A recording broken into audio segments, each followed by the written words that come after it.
Hola a todos. En este vídeo vamos a hablar sobre las señales pasobanda.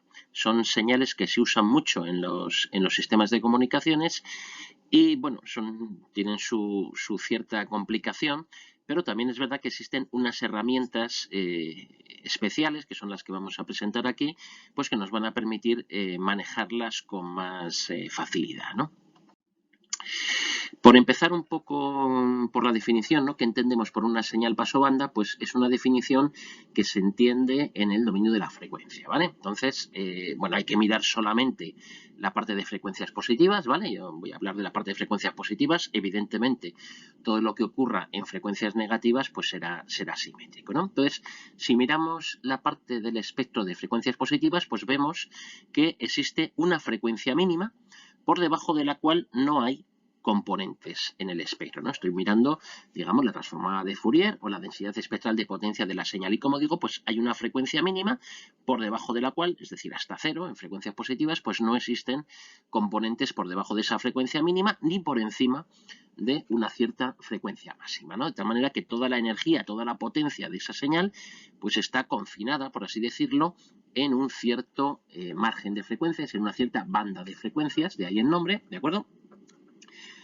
Y por eso se llaman señales pasobanda. Y por cierto, la banda pues muchas veces se suele especificar definiendo cuál es la frecuencia central en esa banda y cuál es el ancho total de banda ocupada por esas componentes, ¿no? Todo lo que voy a contar en este capítulo, pues matemáticamente es absolutamente correcto para cualquier señal pasobanda, ¿de acuerdo? Que cumpla estas características, ¿no? Pero sí es verdad, sí es cierto que las herramientas que voy a presentar son interesantes solo merece la pena usarlas, ¿de acuerdo? Si el ancho de banda relativo es pequeño, ¿de acuerdo? Es decir, si el cociente entre el ancho de banda y la frecuencia central pues es mucho menor que 1. ¿De acuerdo? En la medida de que ese cociente B partido por F0 sea pequeño, pues estas herramientas nos suponen una ventaja o no supone ninguna ventaja para el manejo de estas señales, ¿vale? Fijaros un poco que la clave también de esta idea es que si efectivamente el ancho de banda es pequeño comparado con F0, pues simplemente significa que esos lóbulos, digamos, o ese espectro donde está confinada la señal, pues cada vez es más estrecho, cada vez se parece más a una raya espectral, ¿de acuerdo? Y por tanto, pues cada vez el parecido entre una señal pasobanda y una sinusoide pues es cada vez mayor, ¿no? A medida que B va siendo más pequeño, pues la señal se va pareciendo más a una raya centrada, localizada en la frecuencia F0, ¿vale? Si esto que es un concepto relativo, ¿de acuerdo? Es decir, no importa si el ancho de banda es un kilohercio o es un gigahercio, lo que importa es si es pequeño comparado con la frecuencia central, ¿de acuerdo? Eso es lo que es relevante, ¿vale? Entonces, pues esta es un poco la idea central realmente de estas herramientas, ¿no? Que las señales pasobanda con ese criterio de banda estrecha que se llama, ¿no? de ancho de banda relativo pequeño, pues se parecen a sinusoides, ¿vale? Esa es la idea fundamental. Bueno, y de hecho, fijaros si se parece a una sinusoide, que aquí os he dibujado pues una señal pasobanda y bueno, pues porque yo os digo que es una señal pasobanda, sino en primera aproximación, pues eso tiene todo el aspecto de una sinusoide, pues de una cierta frecuencia F0. Incluso no solo el aspecto, sino que incluso la expresión analítica es la de una sinusoide. Es decir, es una amplitud R, un coseno, un seno, una pulsación, una frecuencia omega sub 0t y una cierta fase. ¿De acuerdo? De hecho, no notamos ninguna diferencia con una señal pasobanda a no ser que la observemos durante un tiempo más largo. Si yo cojo ahora esta señal y abro un poco el zoom, digamos, o la observo en vez de estos pocos milisegundos que tengo aquí, ¿de acuerdo? Pues me quedo más tiempo observando y la observo durante más rato, pues lo que me va a parecer es que observo que, por ejemplo, pues la amplitud de la señal no es constante. ¿de acuerdo? Sino que eso que como estaba viendo solo unos pocos ciclos, pues no me daba cuenta, ¿de acuerdo? Pero la amplitud va cambiando. Fijaros que aquí, por eso, ya lo he puesto explícitamente en la expresión, ¿de acuerdo? Pues es igual que una sinusoide, pero donde su amplitud, o lo que se denomina su envolvente, ¿de acuerdo? Pues es una función que depende del tiempo, ¿de acuerdo? Que va cambiando lentamente con el tiempo, ¿de acuerdo? Por eso he tenido que expandir, digamos, el zoom, ¿no? Porque si veo unos pocos ciclos no me doy cuenta, pero si ya observo a lo largo de más tiempo, pues sí que me doy cuenta, ¿no? Y de hecho, si voy aumentando más y más el zoom, pues veo que esas variaciones pueden ser grandes, no tienen por qué ser pequeñas, ¿de acuerdo? Lo que son es lentas comparadas con la frecuencia F0, ¿vale? También aquí, si yo observo solo unos pocos ciclos de la sinusoide, pues apenas la veo variar, pero si observo la señal en todo su conjunto, pues veo que efectivamente hay una amplitud, una envolvente, ¿de acuerdo? Que es como se llama, que está ahí marcada en rojo, que efectivamente pues va cambiando con el tiempo, ¿de acuerdo? Insisto que es una función lenta del tiempo, ¿de acuerdo? Es decir, yo si hago un zoom, vuelvo otra vez a la situación inicial, pues realmente, si veo unos pocos ciclos, pues la fase instantánea, perdón, la amplitud o la envolvente no cambia tanto para que sea apreciable, ¿no? Digamos, esa es una idea importante de esa envolvente y también de esa fase instantánea, ¿no?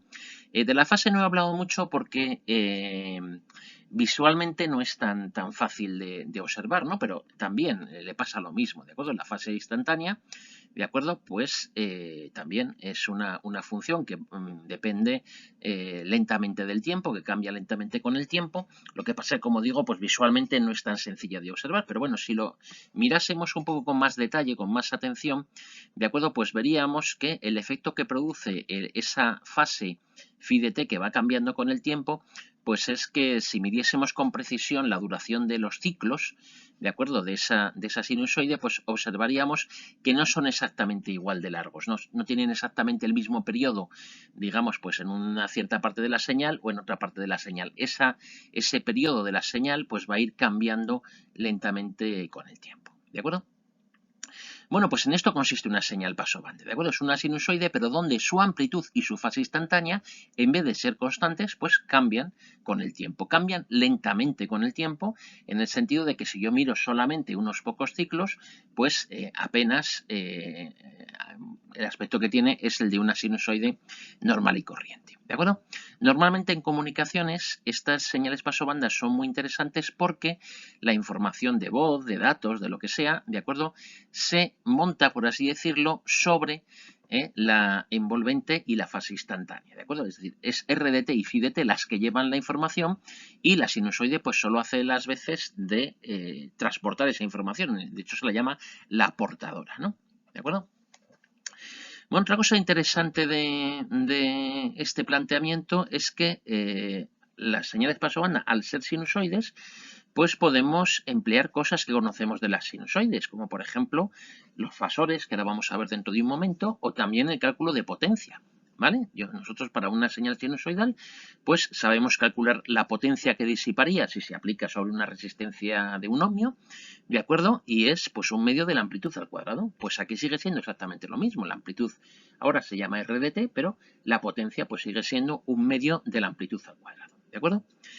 ¿Cuál es el único matiz? Pues claro, el matiz es que esta potencia, tal como está ahí escrita, pues no está bien, porque es una cosa que depende del tiempo, ¿de acuerdo? Es decir, la potencia, como la amplitud va cambiando, pues su potencia en unas partes de la señal sería más grande, en otras sería más pequeña. ¿Cuál es la potencia promedio de toda la señal, ¿no? Que es la que suele importar, ¿no? La potencia media. Bueno, pues evidentemente tengo que hacer un promedio de esa cantidad, porque habrá zonas de la señal donde sea más grande, zonas donde sea más pequeña, pues, digamos, simplemente tomando el promedio de esa cantidad a lo largo de una duración larga, pues obtendré la potencia promedio de esa señal pasovanda. Entonces, esta será, por ejemplo, pues una fórmula sencilla derivada del concepto, digamos, de que las señales son como sinusoides y que va a ser muy cómoda para calcular la potencia de cualquier señal pasovanda aplicada sobre una resistencia de un ohmio. La principal herramienta que vamos a usar para manejar señales pasovanda es lo que se llama la envolvente compleja, ¿de acuerdo? y realmente no es una herramienta nueva, sino que lo habéis usado ya. Esto en asignaturas como circuitos, pues ya habéis usado, digamos, cuando tenéis una señal que es una sinusoide, pues la habéis representado mediante un fasor, ¿vale? Esto es exactamente lo mismo, ¿de acuerdo? Un fasor no es nada más que un número complejo que representa a esa sinusoide. Es decir, si yo tengo una sinusoide de amplitud R y de fase instantánea phi, pues el fasor no es nada más que un número complejo. Esto está pintado en el campo complejo, ¿de acuerdo? Este es el eje real, este es el eje imaginario, ¿de acuerdo? Y como digo, asociada a esa sinusoide de amplitud R y de fase phi, pues yo pinto un fasor que es un número complejo de módulo R y de fase phi, ¿de acuerdo? Todo lo que le pase a la sinusoide lo describo como lo que le pasa al fasor, ¿vale? De hecho, pues ahora matemáticamente daré un poco de soporte matemático a esta idea, pero la idea es que en vez de manejar la sinusoide, pues yo manejo el fasor, este número complejo que representa la sinusoide, que tiene la información de la amplitud y la información de fase, ¿de acuerdo? Y sí que es verdad que no tiene la información sobre la frecuencia central, ¿de acuerdo? Pues la frecuencia central pues se supone que es conocida y ya está, pero ya sabemos que la información en los sistemas de comunicaciones va en RDT y en FIDT, ¿no? La frecuencia central no es tan relevante muchas veces, ¿no? Bueno, pues esto es lo mismo, ¿de acuerdo? Es decir, la envolvente compleja es un fasor. Es decir, es un número complejo, ¿de acuerdo? La notación normal en polares de los números complejos con su amplitud R y su argumento phi, ¿no? Usando pues esta notación en módulo argumento R por elevado a J phi, ¿de acuerdo? Pues entiendo que estáis habituados a manejar, ¿de acuerdo? La vamos a representar así, ¿de acuerdo? Es decir, si x de t es la señal real, la sinusoide, la señal pasobanda, pues su fasor, su envolvente compleja, la vamos a representar así, x con una barrita encima, ¿de acuerdo? Es una señal compleja, obviamente, ¿de acuerdo? Y es una señal mucho más lenta que la señal pasobanda, porque no tiene lo que hacía que la señal pasobanda fuese rápida, que es el término omega 0t, ¿de acuerdo? Esto solo tiene las señales R y phi, que os recuerdo que eran señales lentas, que variaban lentamente con el tiempo, ¿de acuerdo? Bueno, pues va a ser muy cómodo cuando manejemos señales pasobanda, en vez de manejar la expresión de la sinusoide, pues manejar esta expresión que tiene el fasor, porque nos quitamos de en medio pues el coseno y el omega sub 0t, que son cosas que varían muy rápidamente con el tiempo, y bueno, pues eso es incómodo de manejar, ¿no? Como cualquier herramienta, siempre cuando es nueva, pues el hecho de que sea compleja igual os da alguna pequeña dificultad al principio hasta que os acostumbréis, pero luego veréis que es una herramienta muy potente y que permite pues facilitar mucho los cálculos, ¿no? Desde el punto de vista matemático, si uno conoce la envolvente compleja, conoce la señal pasobanda, porque se puede hacer una operación, ¿de acuerdo? Que matemáticamente es, cójase el fasor, ¿de acuerdo? Cójase la envolvente compleja, multiplíquese por elevado a j omega sub 0t y tómese la parte real, ¿de acuerdo? Si hacéis eso, pues fijaros que aquí se quedaría r de t por elevado a j phi de t más j omega sub 0t, y tomando la parte real, pues de elevado a j no sé qué, pues la parte real es el coseno, se me quedaría r de t por el coseno de omega sub 0t más phi de t, ¿no? De tal manera que, fijaros, esta expresión me dice que si yo conozco la envolvente compleja y, por supuesto, la frecuencia central, pues en cualquier momento puedo calcular la señal real, que es la que realmente tenemos en el sistema, ¿no? La envolvente compleja es una representación matemática de esa señal, ¿no? Pero si yo conozco la envolvente compleja en el papel, en el ordenador, donde sea, la tengo caracterizada, pues yo sé que la señal real que estoy representando con ese fasor, pues la obtengo de esta manera, ¿vale?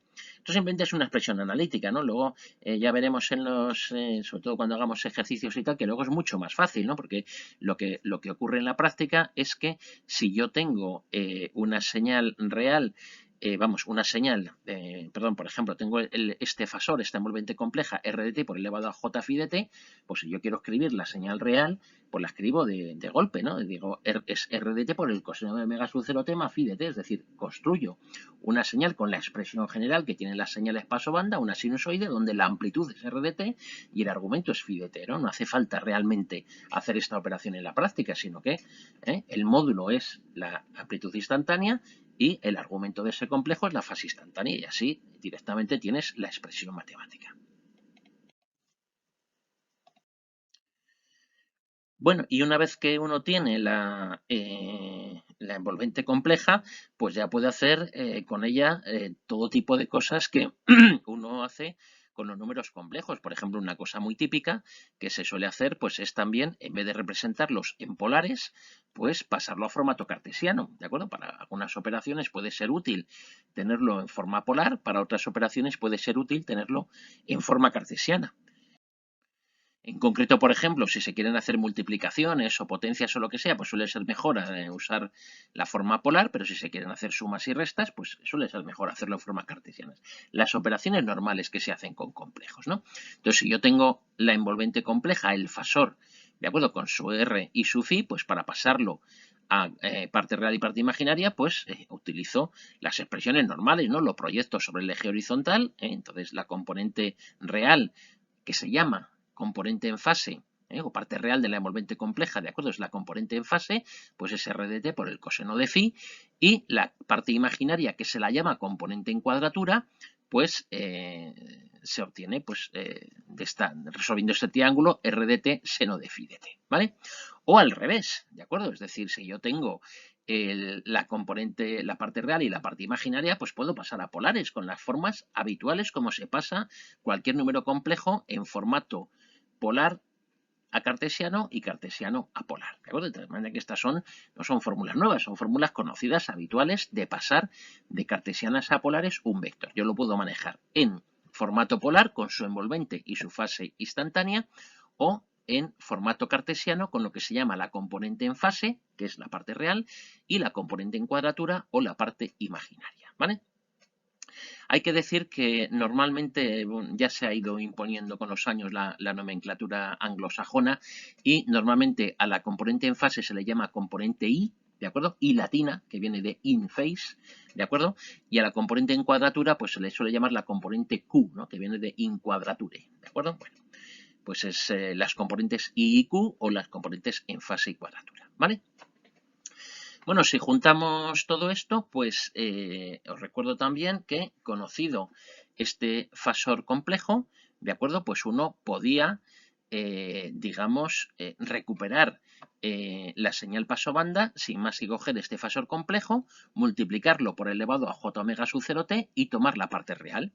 Bueno, pues si uno hace esas operaciones, os lo dejo como pequeño ejercicio que podéis hacer, es decir, coger este fasor definido por x sub f más jx sub c, lo multiplicáis todo ello por elevado a j omega sub 0t y tomáis la parte real, vais a llegar a una expresión alternativa para la señal pasobanda, que es esta de aquí. Esta es la señal real, ¿de acuerdo? Esta es la envolvente compleja y esta es la señal real. Alternativamente a la expresión primera que vimos de r de t coseno de omega sub 0t más phi de t, pues tenemos también esta otra forma de ponerla, donde es la componente en fase que multiplica el coseno de omega sub 0t menos, este menos a veces os da un poco de lata, pero como que se os olvida, ¿de acuerdo? Menos la componente en cuadratura por el seno de omega sub 0. Te sale así, sale ese menos al hacer esa operación que os he dicho de multiplicar por elevado a j omega 0t y tomar parte real, ¿vale? Es decir, todo esto son cosas que posiblemente ya conocéis de los fasores de las sinusoides, ¿vale? Solo estoy añadiendo un detalle nuevo a lo que conocéis, y el detalle es que ahora esta amplitud y esta fase ya no son constantes, ¿de acuerdo? Sino que esa amplitud y esa fase cambian con el tiempo, ¿de acuerdo? Y de hecho, pues este fasor es un fasor, digamos que está vivo, es decir, está en función del tiempo moviéndose por el plano complejo en todo momento, ¿vale? Esa es la única diferencia que hay, pero por lo demás es un fasor normal y corriente que lo puedo describir en polares o que lo puedo describir en cartesianas. Bueno, otro concepto también interesante, que de momento no vamos a usar en las prácticas de laboratorio al principio, pero luego sobre todo en el tema 3, ¿de acuerdo? Es el concepto de frecuencia instantánea, ¿de acuerdo? Antes he dicho que el efecto que tiene phi de t, ¿vale? Que no sé, visualmente es un poco más difícil de ver, pero lo que hace es acelerar o ralentizar los ciclos, ¿no? La duración de los ciclos, la duración de los periodos, ¿de acuerdo? Pues no es constante debido precisamente a que phi de t está cambiando, ¿vale? Entonces, bueno, pues si la duración de los ciclos va cambiando, podríamos pensar que la frecuencia de la señal va cambiando, ¿no? O sea, si miramos esa sinusoide a intervalos pequeños de tiempo, pues veríamos que en una parte, a lo mejor en una zona de tiempo de la señal, pues la frecuencia es una y en otra zona, pues la frecuencia es otra, ¿no? Es decir, que la frecuencia va cambiando, pues a lo largo de la duración de la señal. ¿De acuerdo? Por eso se introduce el concepto de frecuencia instantánea, ¿no? Y el concepto que tiene es ese de ahí, ¿no? Es decir, he puesto como ejemplo para que se vea más fácil, pues una señal donde la amplitud no cambia, ¿de acuerdo? La amplitud es constante, ¿vale? Pero es solamente para facilitar las cosas. Por supuesto, la amplitud también puede cambiar, ¿no? Entonces, ¿cómo se define la frecuencia instantánea? Vamos primero con la definición matemática y luego la vemos un poco en acción, ¿no? Bueno, pues yo cojo esta señal pasobanda, como digo, bueno, la amplitud ahora no me voy a fijar, es constante, podría ser cualquier cosa, me voy a fijar solamente en lo que hay dentro del coseno, ¿de acuerdo? Entonces, a lo que hay dentro del coseno, a todo ello, lo llamo teta de t, por ejemplo, ¿de acuerdo? Bueno, pues la frecuencia instantánea se define como 1 partido por 2pi, la derivada de teta de t con respecto al tiempo, ¿de acuerdo? Y eso, si nosotros intentamos ver qué significado físico tiene, pues tiene el significado intuitivo que uno tiene de la frecuencia. Es decir, al ir cambiando phi de t, aquí tenéis un ejemplo, pues lo que se va produciendo es que el periodo de la señal no es el mismo a lo largo de toda su duración. Entonces hay una zona donde la frecuencia instantánea es una y hay otra zona donde la frecuencia instantánea es mayor, porque el inverso del periodo es lo que significa la frecuencia instantánea, ¿no? Yo cuando explico esto me gusta poner un poco el símil de a lo mejor en un laboratorio uno tiene un generador sinusoidal y empieza a tocar con el mando de frecuencia, ¿de acuerdo? Bueno, pues en cada momento, si uno va aumentando la frecuencia de ese equipo de laboratorio, pues en cada momento está generando una sinusoide, pero en cada momento la frecuencia va cambiando lentamente porque uno toca el botón, pues lo va tocando despacio y los ciclos pues son mucho más rápidos, ¿de acuerdo? Entonces, este es el concepto de frecuencia instantánea y, bueno, pues eso, si uno mira localmente un trocito de esa señal, pues observará una sinusoide cuya frecuencia es la frecuencia instantánea que tenga la señal en ese momento, ¿de acuerdo? No necesariamente la frecuencia central, ¿de acuerdo? Sino que habrá variaciones respecto a esa frecuencia central por el efecto de esa fase instantánea, ¿de acuerdo? Bueno, por ejemplo, ¿no? Por poner un ejemplo analítico, ¿no? Imaginar que yo quiero justamente este ejemplo que está aquí dibujado, ¿no? Yo quiero hacer una señal que su frecuencia instantánea vaya aumentando linealmente con el tiempo, ¿no? Que como digo es lo que tenéis justo ahí dibujado, ¿no? Una señal que empieza con una frecuencia instantánea más pequeña y que luego va subiendo, ¿no? Pues a cualquiera se le ocurre, dice, bueno, pues hago una señal donde, pues una sinusoide, 2pi por la frecuencia por el tiempo, ¿no? Entonces, la gente tiene mucha digamos, intuición o inercia de asociar, digamos, esa expresión pues a la expresión que tendría una sinusoide y dice, bueno, pues esto es una sinusoide, ¿de acuerdo? Pues esto es 2pi por f por t, ¿no? Y entonces, pues esto, ¿de acuerdo? Digamos, este término de aquí, pues en primera aproximación uno podría pensar que eso es la frecuencia instantánea. Bueno, pues cuidado con esa intuición que es falsa, es decir, la frecuencia instantánea de esta señal no es k por t, ¿de acuerdo? La frecuencia instantánea de esa señal es 2k por t. ¿Y decir, por qué? Pues porque es lo que dice la definición, ¿de acuerdo? Aplicar la definición, ¿de acuerdo? Y si hacéis 1 partido por 2pi, que se va con este 2pi, 2pi multiplicando de aquí, y la derivada de k por t cuadrado, pues es 2 por k por t, ¿de acuerdo? Luego, si vosotros pintáis esto en una herramienta, por ejemplo, de ordenador, y miráis cuánto vale la frecuencia en cada instante, es decir, el inverso del periodo, pues observaréis que el valor de la frecuencia que tenéis en cada instante no es k por t, sino 2k por t, que es lo que corresponde a esta expresión. Entonces, cuidado, ¿de acuerdo? Que hay mucha, digamos, una idea intuitiva de que la frecuencia es lo que multiplica aquí a 2pi por t, y no es eso, ¿de acuerdo? La frecuencia instantánea es esta definición, ¿de acuerdo? 1 partido por 2pi por la derivada de todo lo que hay dentro del coseno, ¿de acuerdo? Con respecto al tiempo, ¿vale? Bueno, Estas son las ideas fundamentales, ¿no?, de lo que es una señal pasobanda, sobre todo lo que es la envolvente compleja, ¿vale? Pero bueno, voy a contar algunas cosas ya un poco más secundarias o un poco más colaterales con esta definición, ¿no? Por ejemplo, ¿qué pasa con la potencia? ¿De acuerdo? Bueno, pues, perdón, ¿qué pasa en primer lugar con el espectro, ¿no? ¿Cómo es la transformada de Fourier de la envolvente compleja? ¿Vale? Es decir, nosotros vamos a trabajar muchas veces en el dominio de la frecuencia y entonces, bueno, pues, ¿existe alguna relación entre la transformada de Fourier de la señal real pasobanda centrada en F0 y de su envolvente compleja? Pues por supuesto que sí, si es que digamos, están íntimamente relacionadas, ¿no? Bueno, se puede demostrar, no voy a demostrarlo matemáticamente, aunque es una cosa que podríais hacer fácilmente con las definiciones que he hecho hasta el momento, ¿de acuerdo? Pero se puede demostrar, como digo, que si uno tiene una señal pasobanda, ¿de acuerdo? Como esta de aquí, que está centrada en torno a una cierta pues frecuencia central F0, que estaría pues por aquí, ¿no? ¿De acuerdo? Entonces, si tiene esta señal con esa frecuencia central y tiene pues su expresión como señal pasobanda que es, ¿de acuerdo? Y decide calcular su envolvente compleja, ¿de acuerdo? Es decir, calcular el fasor asociado a esa señal con r de t por elevado a j phi de t, ¿de acuerdo? Y se podría preguntar, si yo hago la transformada de Fourier de la envolvente compleja, ¿qué obtengo? ¿Vale? Bueno, pues la vamos a representar así, ¿de acuerdo? Con esta notación, eso lo que significa es la transformada de Fourier de x con barra de t, ¿vale?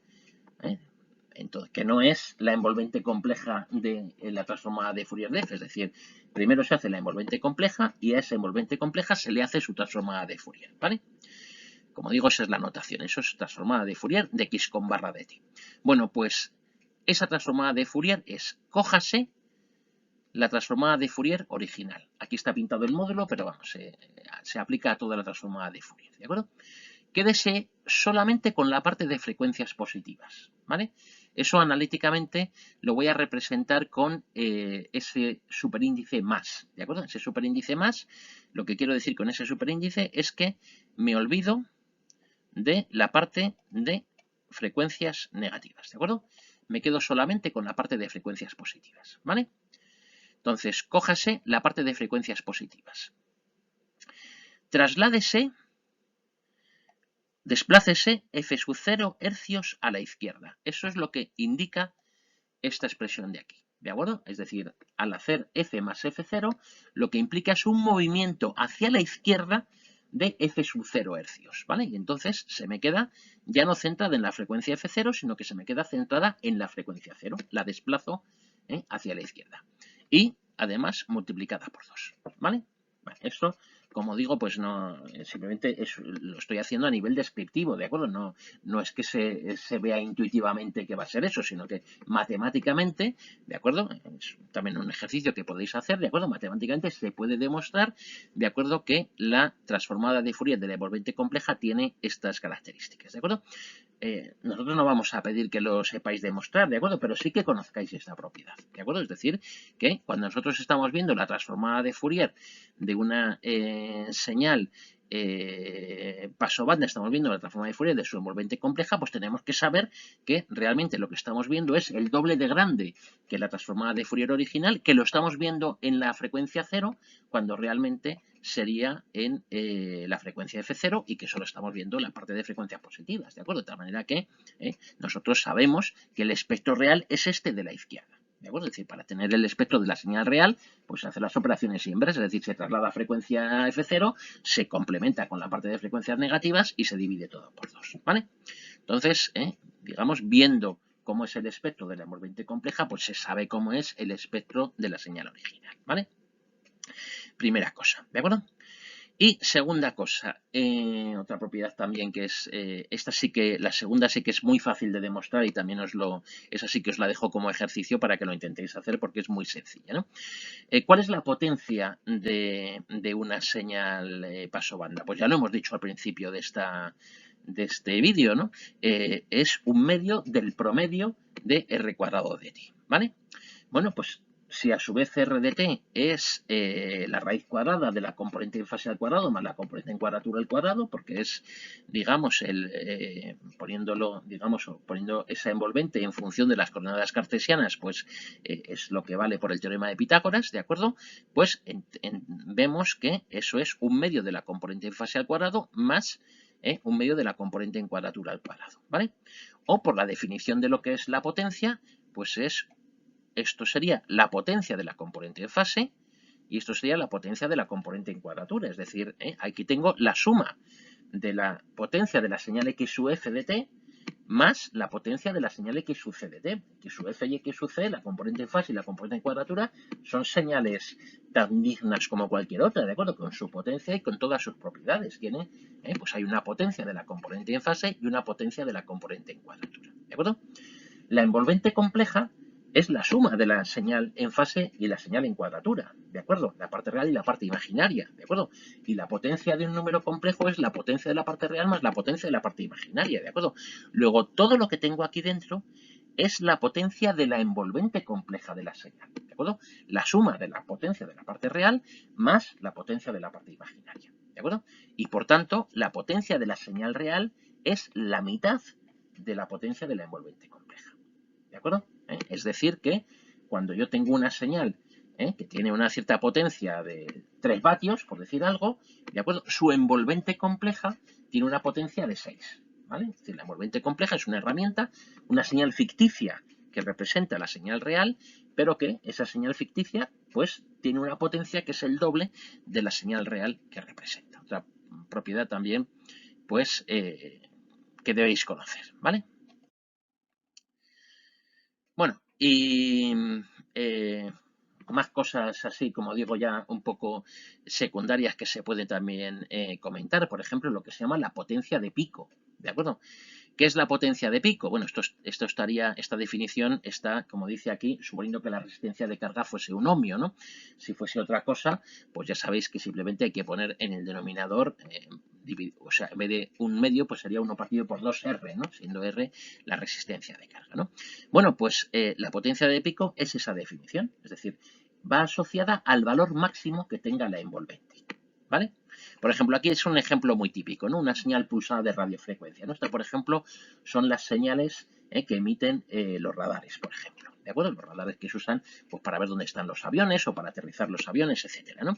Entonces, claro, ¿qué hacen los radares? Pues emiten pulsos, ¿de acuerdo?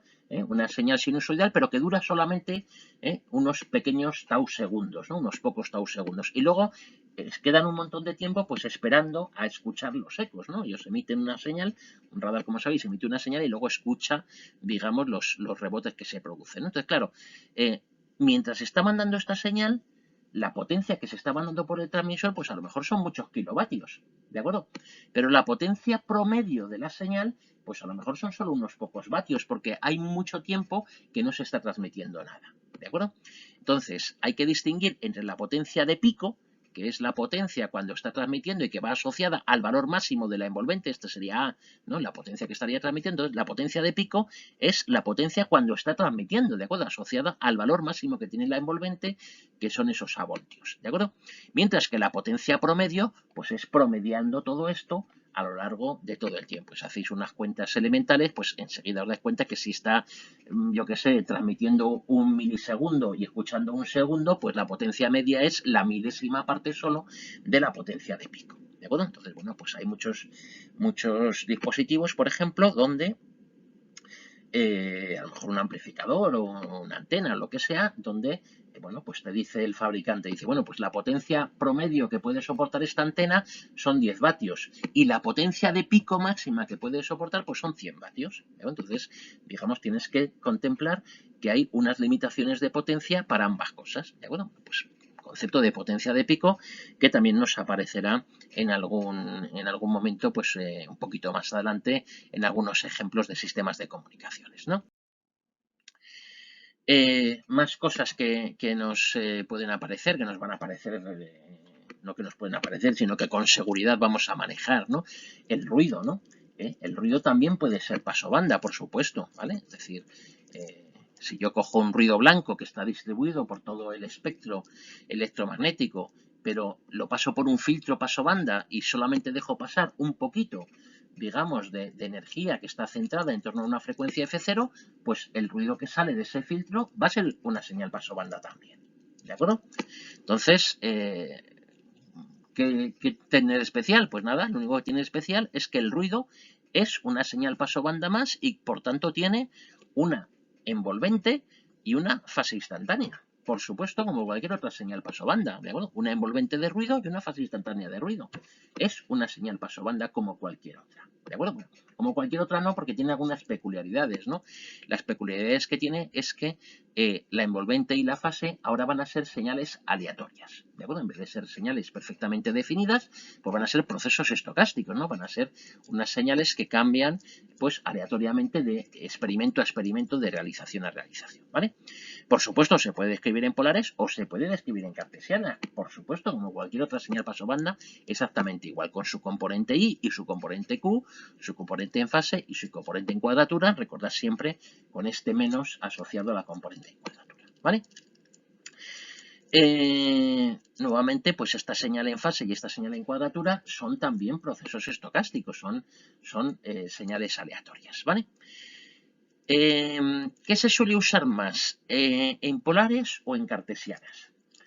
Pues así como en el caso de señales deterministas no tomo ninguna preferencia sobre un formato o el otro, se usan ambos, ¿de acuerdo?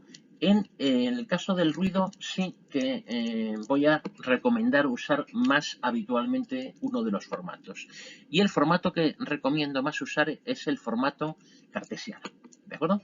El formato en las componentes en fase y en cuadratura. ¿Por qué?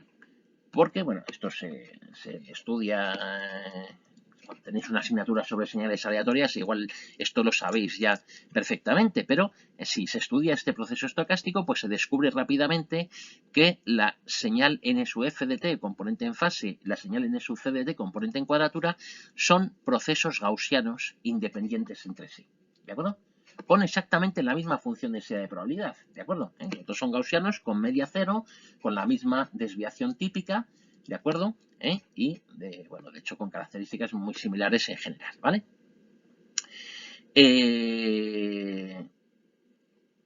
Bueno, ¿qué pasa si yo manejo la señal en polares? Pues que se puede demostrar también que R de t es un proceso estocástico con distribución de Rayleigh, que phi de t es un proceso estocástico con distribución uniforme entre 0 y 2pi, también son independientes, ¿no? Entonces, estas distribuciones, la de Rayleigh y la uniforme, pues son más incómodas de manejar que la distribución gaussiana. La distribución gaussiana es mucho más cómoda para muchas cosas, hay muchas propiedades, hay muchas cosas que se saben hacer para la distribución gaussiana y que no se saben hacer para otras distribuciones. Entonces, por eso, pues suele ser mejor usar, digamos, el formato, digamos, en cartesianas, porque así, pues, todas las distribuciones son gaussianas y eso es más sencillo de manejar. Fijaros que n de t en conjunto también es aleatoria y n de t es gaussiana, ¿vale? En cualquiera de los casos, el ruido total es gaussiano, ¿de acuerdo? Pero este ruido gaussiano se construye a base de una envolvente y una fase que son Rayleigh uniforme o en base a una componente en fase y cuadratura que son gaussianas, ¿de acuerdo?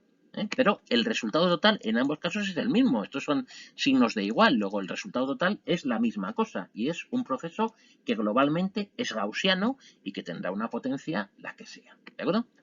Entonces, esa potencia, pues como es un proceso gaussiano, pues será sigma cuadrado, ¿no? Siempre hablando de que se aplica sobre una resistencia de un ohmio, ¿de acuerdo? Entonces, el proceso gaussiano pues tendrá esa potencia obtenida en base a su desviación típica, ¿de acuerdo? Y lo hemos visto hace un momento cuando hemos visto las propiedades de la potencia, ¿de acuerdo? Esta potencia de la señal total, esta potencia de la señal n de t, es un medio de la suma de la potencia de la señal en fase y de la potencia de la señal en cuadratura, lo que acabamos de ver hace un momento para cualquier señal pasobanda, ¿de acuerdo? También he dicho que el proceso en fase y el proceso en cuadratura, la señal fase y la señal cuadratura, tienen la misma función de densidad de probabilidad y por tanto tienen la misma potencia exactamente, ¿de acuerdo? En el ruido gaussiano hay exactamente la misma potencia en la componente en fase que en la componente en cuadratura, ¿de acuerdo? Por tanto, estas dos son exactamente lo mismo, ¿De acuerdo? Entonces, al sumar 2 veces 1/2, pues me queda que es la potencia de la señal en fase y la potencia de la señal en cuadratura. La potencia total, todo en el ruido gaussiano vale sigma cuadrado.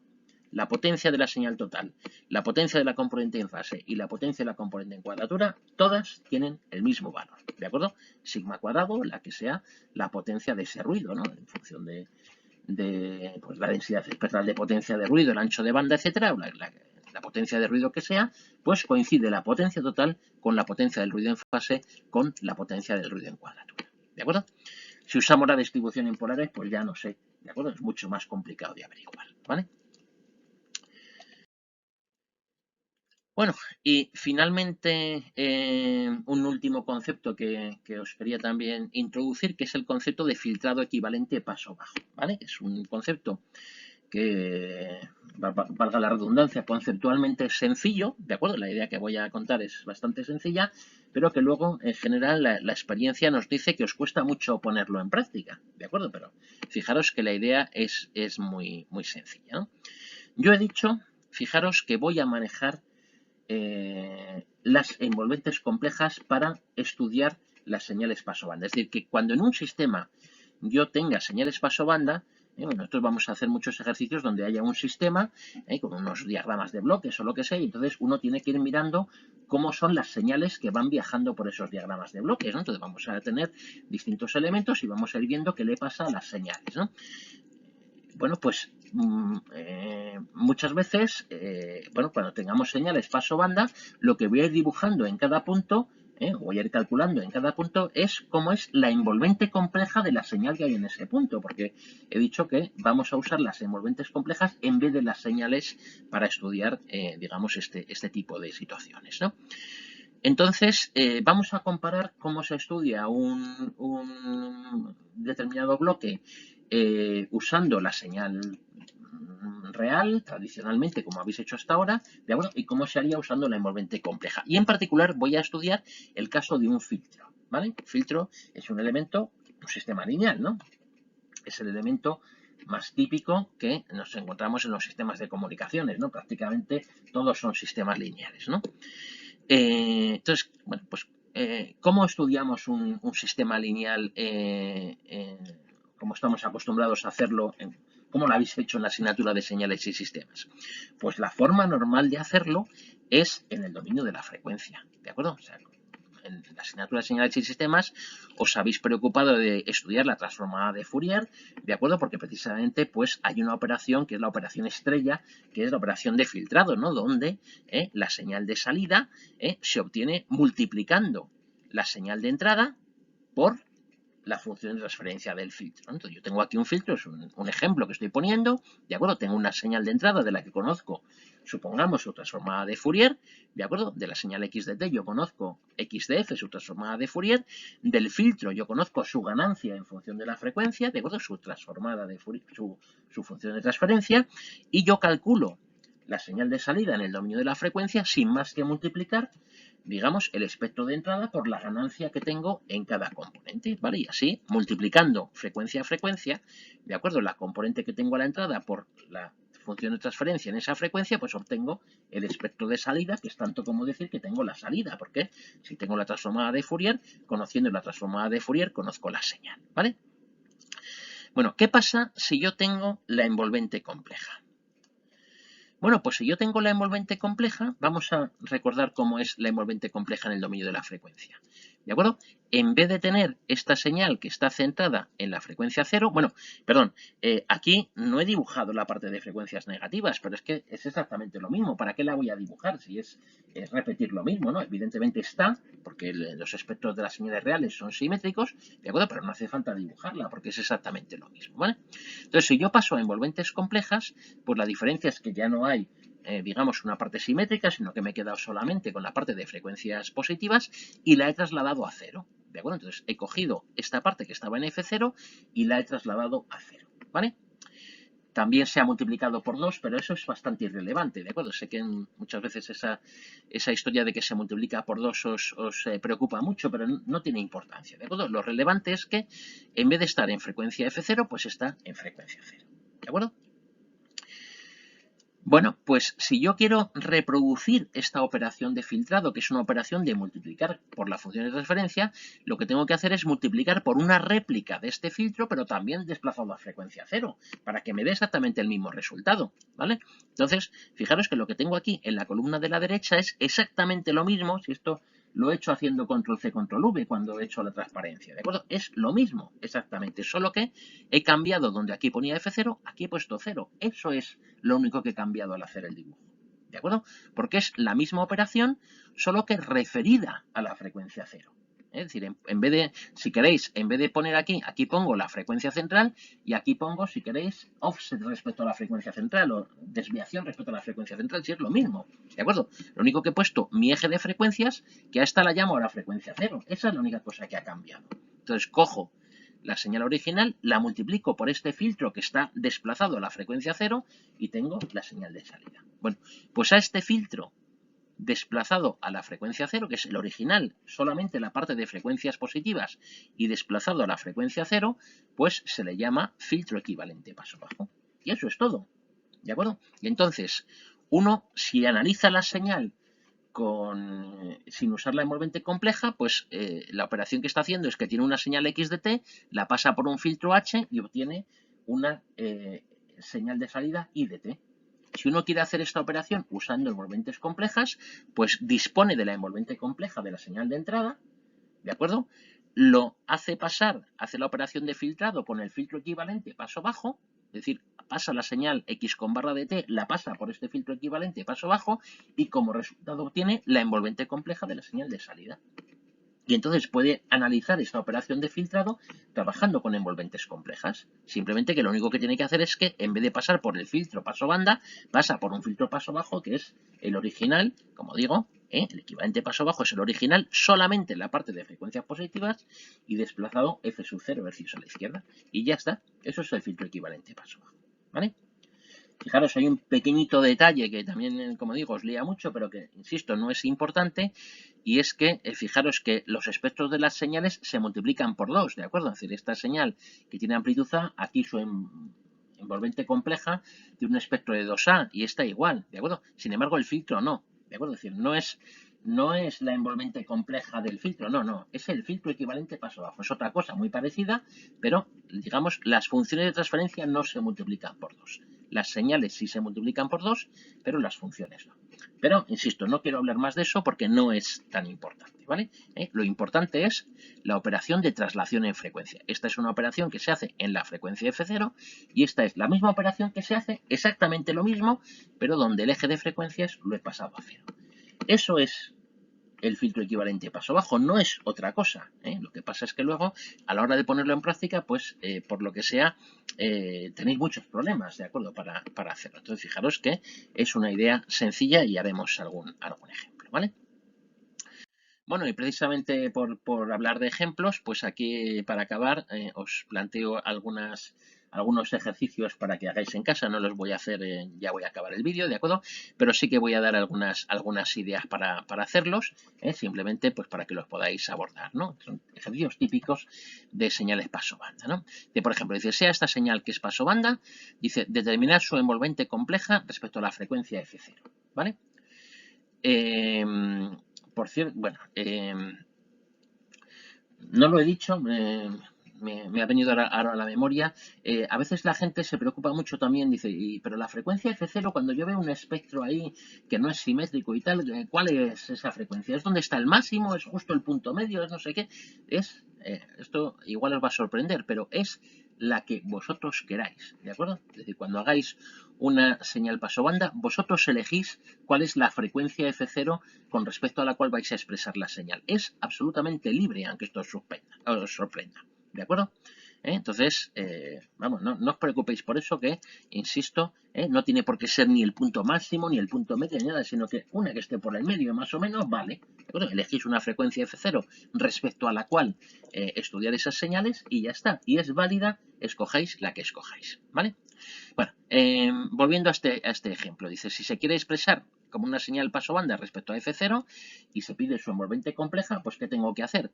Pues muy fácil, identificarla con la forma que tiene la señal genérica paso banda. Es decir, lo que multiplica el coseno de omega sub 0t, esto es la componente en fase, o la parte real, y lo que multiplica al menos seno de omega sub 0t, esto pues es la componente en cuadratura. De manera que ya tenéis la envolvente compleja, la componente en fase más j veces la componente en cuadratura. Eso se pasa a polares y ya tenéis el fasor. Otro dice, una señal x de t está centrada en 1 megahercio, ¿vale? Me está dando la f0, ¿no? Dice, y tiene una envolvente compleja que es así. Esto es justo lo contrario, ¿no? Dice, determine la expresión de la señal x de t y dibújela, ¿vale? A nosotros nos gusta mucho eso de dibujar las señales para que tengáis una conciencia visual de lo que significan esas expresiones analíticas, ¿no?